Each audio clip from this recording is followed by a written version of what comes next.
ಸೈಫ್ ಅಲಿ ಖಾನ್ಗೆ ಚಾಕು ಇರಿದಿದ್ದ ಆರೋಪಿಯನ್ನ ಬಂಧಿಸಲಾಗಿದೆ. ಮಹಾರಾಷ್ಟ್ರದ ಥಾಣೆಯಲ್ಲಿ ವಿಜಯ್ ದಾಸ್ನನ್ನ ಅರೆಸ್ಟ್ ಮಾಡಲಾಗಿದೆ.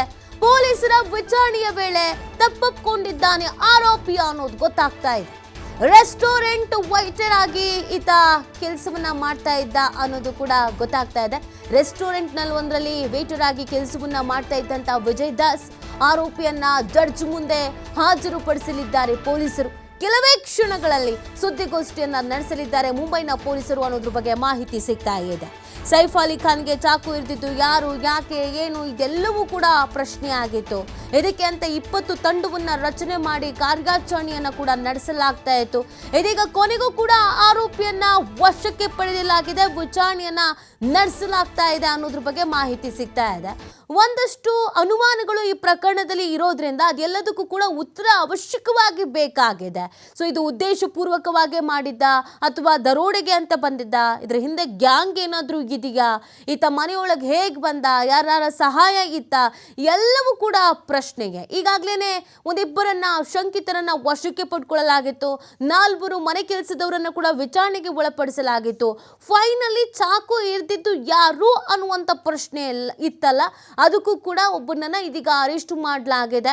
ಆತನನ್ನ ವಿಚಾರಣೆಗೆ ಒಳಪಡಿಸಲಾಗಿದೆ. ಈತ ವಿಜಯ್ ದಾಸ್ ಅನ್ನೋದು ಗೊತ್ತಾಗ್ತಾ ಇದೆ. ರೆಸ್ಟೋರೆಂಟ್ ಒಂದರಲ್ಲಿ ವೇಟರ್ ಆಗಿ ಈತ ಕೆಲಸ ಮಾಡ್ತಾ ಇದ್ದ ಅನ್ನೋದು ಕೂಡ ಗೊತ್ತಾಗಿದೆ. ಸೊ ಇದೀಗ ಈತನನ್ನ ಜಡ್ಜ್ನ ಮುಂದೆ ಹಾಜರುಪಡಿಸಲಿದ್ದಾರೆ. ಕೊನೆಗೆ ಪೊಲೀಸರು ಇನ್ನೇನು ಕೆಲವೇ ಕ್ಷಣಗಳಲ್ಲಿ ಸುದ್ದಿಗೋಷ್ಠಿಯನ್ನು ಕೂಡ ನಡೆಸಲಿದ್ದಾರೆ. ಈ ಸುದ್ದಿಗೋಷ್ಠಿಯಲ್ಲಿ ಏನು ಹೇಳ್ತಾರೆ ಅನ್ನೋದು ಬಹಳ ಇಂಪಾರ್ಟೆಂಟ್ ಆಗತ್ತೆ. ಹೇಗೆ ಕಾರ್ಯಾಚರಣೆ ನಡೆಸಿದ್ರು, ಈತ ಹೇಗೆ ತಗ್ಲಾಕೊಂಡ, ವಿಚಾರಣೆಯ ಸಂದರ್ಭದಲ್ಲಿ ಈತ ಏನಾದರೂ ಬಾಯಿ ಬಿಟ್ಟಿದ್ದಾನ, ಏನು ಎತ್ತ, ಎಲ್ಲವೂ ಕೂಡ ಗೊತ್ತಾಗಬೇಕಾಗಿದೆ. ಸೊ ಈ ಒಂದು ಚಾಕು ಇರಿತ ಪ್ರಕರಣ ಇಡೀ ಬಾಲಿವುಡ್ನಲ್ಲಿ ಆತಂಕವನ್ನು ತಂದೊಡ್ಡಿತ್ತು.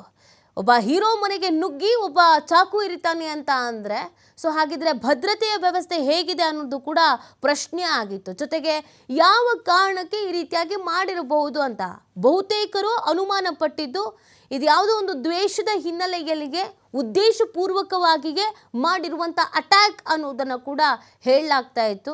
ಹಾಗಾಗಿ ಸಾಕಷ್ಟು ಪ್ರಶ್ನೆಗಳಿದೆ. ನೋಡಿ, ಈತನೇ CCTVಯಲ್ಲಿ ಈತನ ಚಲನವಲನಗಳು ಕೂಡ ಲಭ್ಯವಾಗಿತ್ತು. ಅದಕ್ಕೆ ಅಂತ ಒಂದು 20 ತಂಡವನ್ನು ರಚನೆ ಮಾಡಿಕೊಳ್ಳಲಾಗಿತ್ತು. ಎಲ್ಲ ಆಯಾಮಗಳಲ್ಲೂ ಕೂಡ ಪೊಲೀಸರು ತನಿಖೆಯನ್ನು ನಡೆಸಿದ್ರು. ಇದೀಗ ಆತನನ್ನು ವಶಕ್ಕೆ ಪಡ್ಕೊಳ್ಳಲಾಗಿದೆ. CCTVಯಲ್ಲಿ ಒಂದು ವಿಜುವಲ್ಸ್ ಏನೋ ಸಿಕ್ಕಿತ್ತು. ಈ ಸ್ಟೆಪ್ಸ್ ಇಳ್ಕೊಂಡು ಹೋಗ್ತಾ ಇರುವಂಥ ವಿಜುವಲ್ಸ್ ಇದು. ಅದನ್ನು ಹೊರತುಪಡಿಸಿ ಮನೆಯಿಂದ ಹೊರಗಡೆ ಹಾಗೂ ಶಾರುಖ್ ಖಾನ್ ಮನೆಯ ಸುತ್ತಮುತ್ತ ಓಡಾಡಿರುವಂಥ ಒಂದಷ್ಟು ಅನುಮಾನಾಸ್ಪದವಾದಂಥ ಚಲನವಲನ ಕಂಡುಕೊಂಡಿರುವಂಥ ದೃಶ್ಯಗಳು ಸಿಕ್ಕಿತ್ತು. ಫೈನಲಿ ಈತನನ್ನು ವಶಕ್ಕೆ ಪಡ್ಕೊಳ್ಳಲಾಗಿದೆ. ವಿಜಯ್ ದಾಸ್ ಅಂತ ಹೆಸರು, ಆದರೆ ಈತ ಬೇರೆ ಬೇರೆ ಹೆಸರಿನಲ್ಲೂ ಕೂಡ ಕರೆಸ್ಕೊಳ್ತಾ ಇದ್ದಂತೆ. ಈತನಿಗೆ ಅನೇಕ ಹೆಸರುಗಳು ಕೂಡ ಇದೆ ಅನ್ನೋದು ಗೊತ್ತಾಗ್ತಾ ಇದೆ. ಈತ ಯಾವುದಾದ್ರೂ ಗ್ಯಾಂಗ್ಗೆ ಸಂಬಂಧಪಟ್ಟವನ್ನ ಮೊದಲೇ ಪ್ಲಾನ್ ಮಾಡ್ಕೊಂಡಿದ್ರ, ಸೈಫ್ ಅಲಿ ಖಾನ್ ಅವರನ್ನೇ ಟಾರ್ಗೆಟ್ ಮಾಡಿದ್ದು ಯಾಕೆ, ಪ್ಲಾನ್ ಮಾಡ್ಕೊಂಡಿದ್ದು ಯಾಕೆ, ಇದು ಕೂಡ ಪ್ರಶ್ನೆಯಾಗಿಯೇ ಇರುವಂಥದ್ದು. ಈ ಎಲ್ಲದಕ್ಕೂ ಉತ್ತರ ಸಿಗಬೇಕು ಅಂತ ಅಂದರೆ ತನಿಖೆ ಸಂಪೂರ್ಣವಾಗಿ ಆಗಬೇಕು, ಇಲ್ಲ ಪೊಲೀಸರು ಒಂದು ಸುದ್ದಿಗೋಷ್ಠಿ ಮುಖಾಂತರವಾಗಿ ಸ್ಪಷ್ಟನೆಯನ್ನು ಕೊಡಬೇಕಾಗತ್ತೆ. ಸೊ ಇನ್ನೇನು ಕೆಲವೇ ಕ್ಷಣಗಳಲ್ಲಿ ಸುದ್ದಿಗೋಷ್ಠಿಯನ್ನು ನಡೆಸಲಾಗುತ್ತೆ ಅನ್ನೋದನ್ನು ಕೂಡ ಹೇಳಲಾಗ್ತಾ ಇದೆ.